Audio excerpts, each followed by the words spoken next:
Jeshi la Polisi Kanda Maalum ya Dar es Salaam kuelekea sherehe za mwaka mpya lina jukumu la kuzuia na kudhibiti vitendo vya kihalifu katika maeneo mbalimbali ya jiji la Dar es Salaam kwa kushirikiana na vyombo vingine vya usalama. Jeshi la Polisi linatoa tahadhari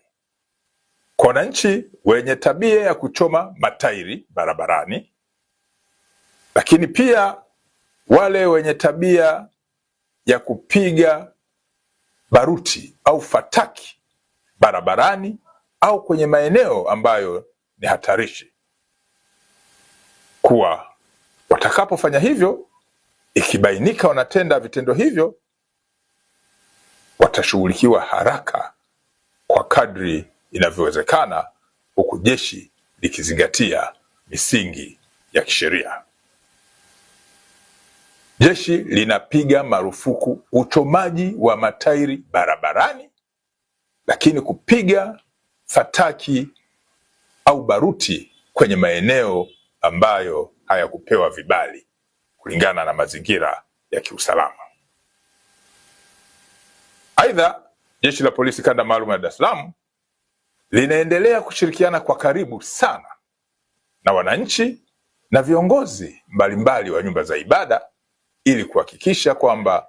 ibada zote zinafanyika katika mazingira yaliyo salama.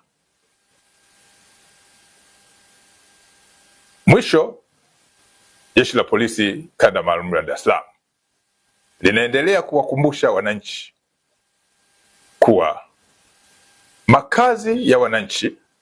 lakini pia ofisi mbalimbali pamoja na maeneo ya biashara yasiachwe wazi bila kuwa na uangalizi katika kipindi hiki cha sikukuu, lakini hata katika vipindi vingine mbalimbali vya shughuli za kiuchumi na za kijamii. Polisi Dar es Salaam inawatakia kila la heri wananchi wote wa Dar es Salaam na Tanzania kwa ujumla kusherehekea kwa amani sikukuu hii.